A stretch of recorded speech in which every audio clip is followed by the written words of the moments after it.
Hello, this is DK Singh. With me today is one of the most prominent political personalities of the country. Farooq Abdullah is, I think, probably the senior most or one of the most senior most politicians in the country. Alive. Yeah.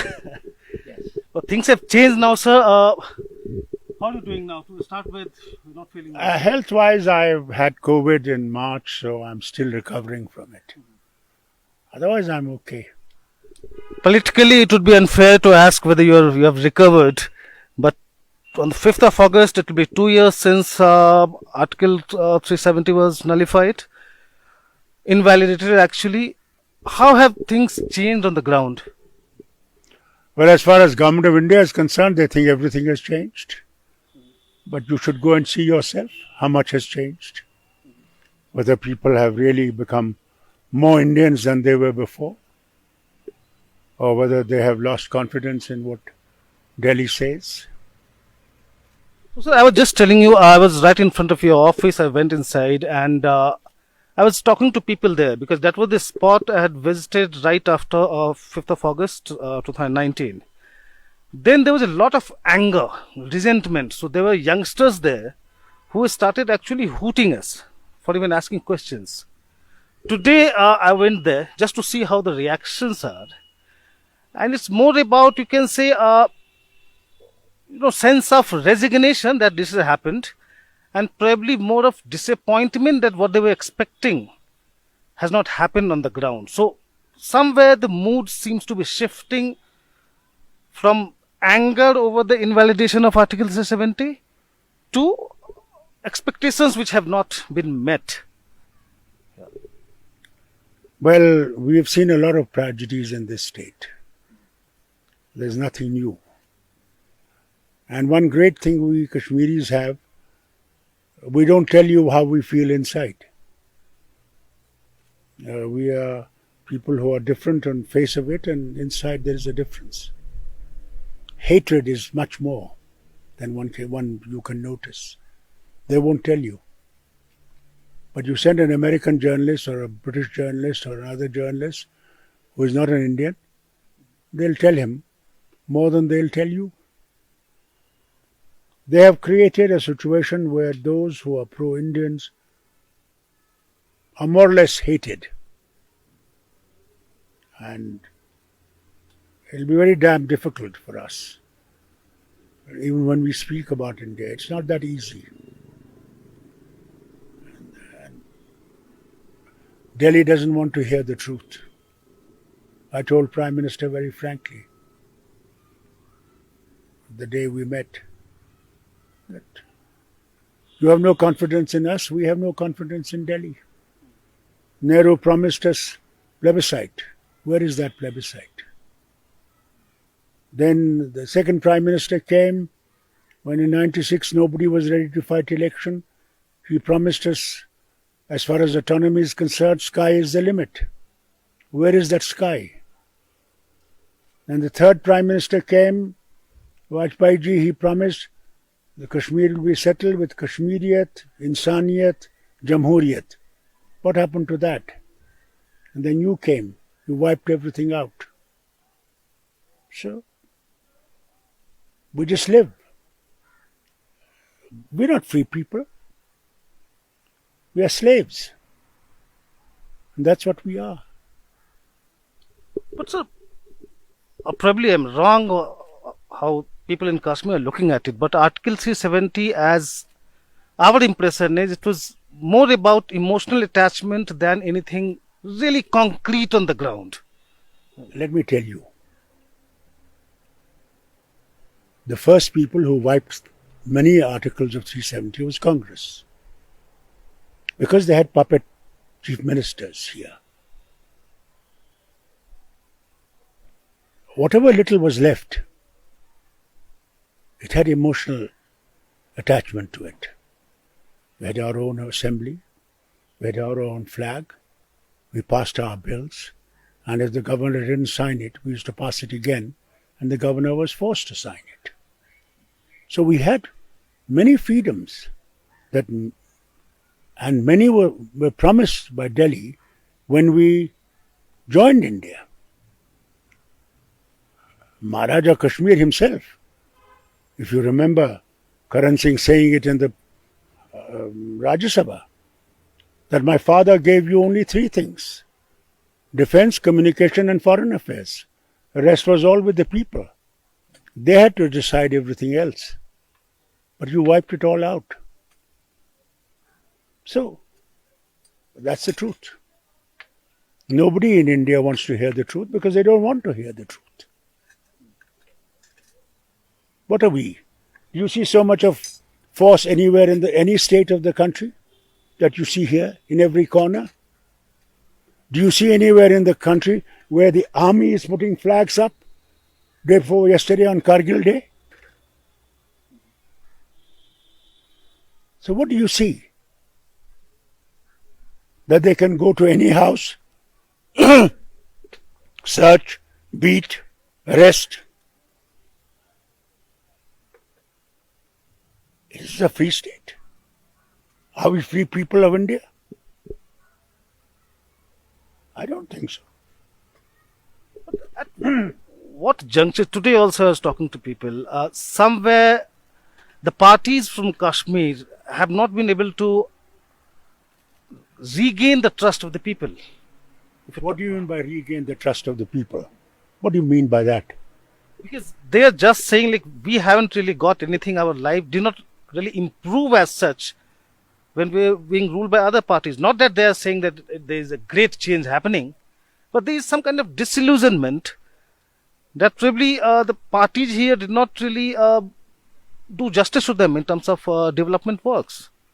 In 96 I came when everything was destroyed. There was nothing here. We had 300 bridges, small and big, that we made. Roads that were all gone. Government buildings that were completely finished. Schools which didn't exist. Teachers didn't exist. Doctors didn't get jobs. In those 6 years, I had to bring this state back on the rail. We made all those bridges, we made all those roads, and we made those schools active by getting teachers in the same area. Because there were teachers who were from this city and they would never go to the villages afraid of them, somebody will kill them. So we appointed teachers right in the village, appointed by the head of those villages, whoever could teach them. And what was called Rahbar-e Taaleem. In 5 years period, they would be fully involved in the government network. Prime Minister Narendra Modi has been actually saying it repeatedly that dynastic parties in Kashmir actually destroyed it. Yes, they will say it. It is because that is what they say. They have always lied. When did you see him telling you the truth? Tell me. Today, when they've got Israeli machines snooping even on their ministers and a judge of the Supreme Court and nearly 40 journalists, even some who are friendly to them, and still they lie and say, we haven't done it. So where is the truth? They have to sell something. How could they sell anything else? That these three families looted. If we had looted, then I should have had palaces everywhere. I should be the richest man on this earth. Am I? Am I any near Adani or Ambani?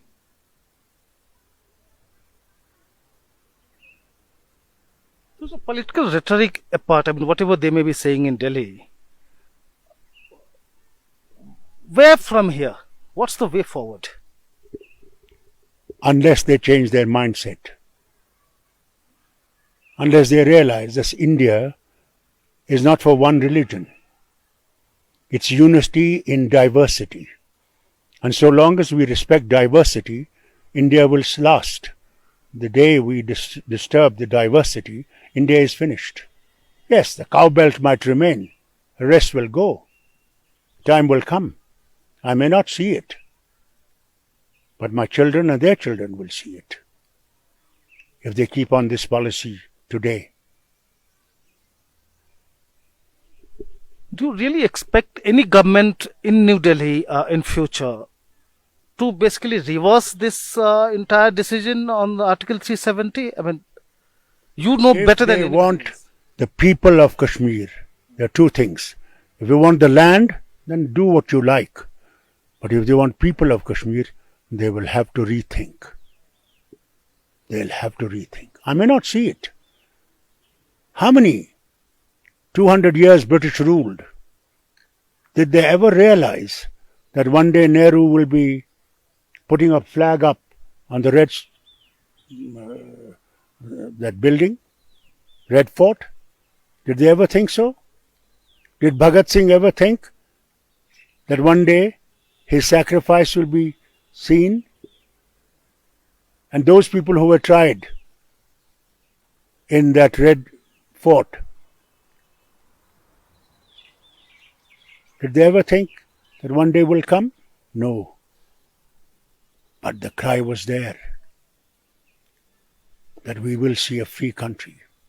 It'll be a country for all of us. That is what one day came. That will happen here also. I may not see it, but it will happen. Prime Minister has sought to kind of re-engage with the political leadership in the valley, and you had a meeting in Delhi.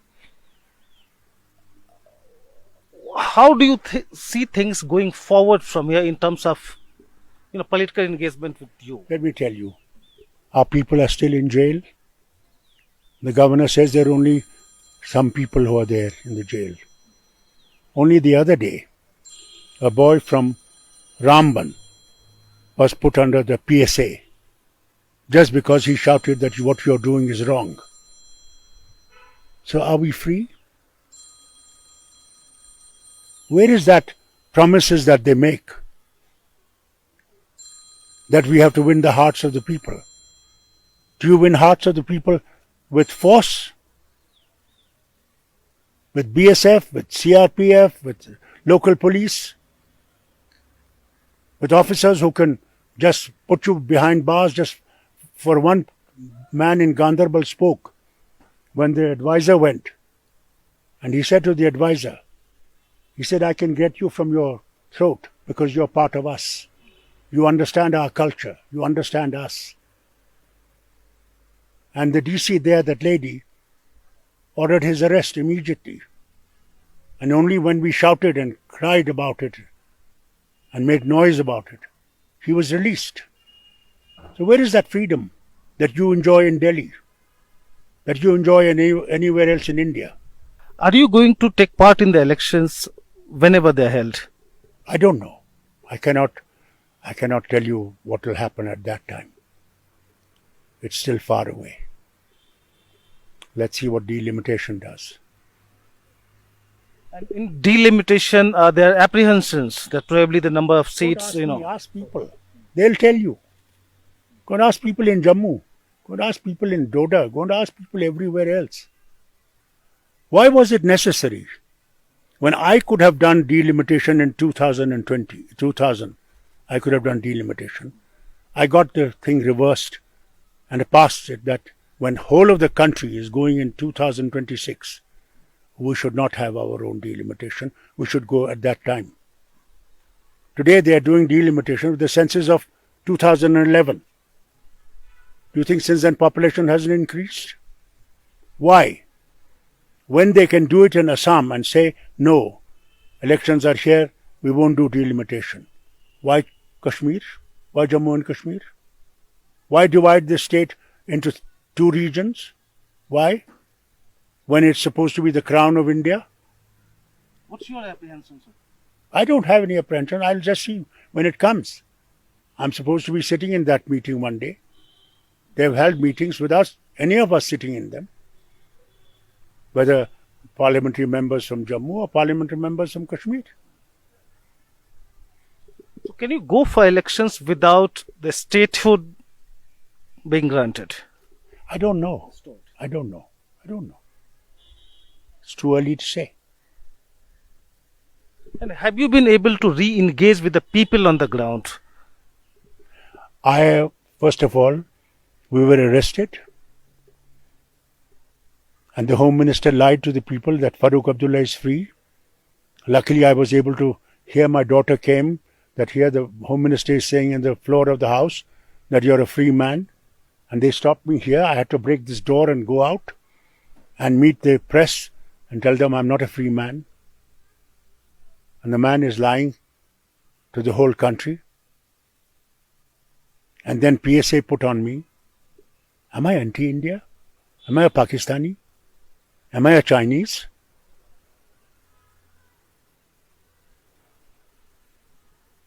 That's a tragedy. I'm not a servant of BJP. I'm servant of my people. And I have always been. I've never been servant of Congress. That's why I was dismissed in 84. Because I didn't listen to them. My people are far more important to me than Delhi. How soon are we going to see the entire political process resuming on the ground? Let me tell you one thing frankly. This will always remain a boiling point for India, Pakistan and China. We are stuck because the government doesn't want to move forward. They will have to find a way with Pakistan. We cannot take their land that they have got, and they cannot take this Jammu and Kashmir. When Bajpayee went to Pakistan, he called me and said, I'm going there. What is your suggestion? I said, please tell them, keep that. We keep this. We straighten the line and keep it easy mobility between people of this side and that side. Trade, other affairs, and the rest of the border of India will also become easy, and more trade and will develop between the two nations. And he himself announced that friends can be changed, neighbors cannot be changed. We either live with them in peace, harmony and develop together, or live in animosity and remain backward forever. So are you suggesting that the LOC should be turned into a permanent border as a solution? You see, the question is, there is no other solution. What other solution is there? War? A nuclear war? Is that what you want? That in 70 years we are still poor and you want us to go into hell? Is that what you want? We have to settle. And if we don't settle, then for God's sake, go and see what has happened to Afghanistan. See where Afghanistan today is. When I went to Badshah Khan's funeral, I saw not a single bridge straight, not a single house straight. From Jalalabad, I drove right up to Khyber Pass to receive the body. And I prayed to God. I said, God, let's hope we don't have to go through the same thing. Can we afford it? Look at the petrol prices today. Has that not raised every price of every good to the sky? Go and ask anybody in the city. They will tell you how badly hit they are. War is not an option. Negotiation is the option. So last question, what can the government of India do to restore total normalcy and It is to for make the government of India to think. Let us stop. It's not only Jammu and Kashmir. Let us stop this hatred campaigns that are being done against Muslims. Time has come. We are not Chinese Muslims or Pakistani Muslims or British Muslims. We're Indian Muslims. Look at the hatred they have created in the rest of the nation. Do you think that does not have an effect on a Muslim majority state? Do you think it does not have an effect? What is it? I have never seen such a situation. I'm now getting on to 86. I have never seen India going this way. Never.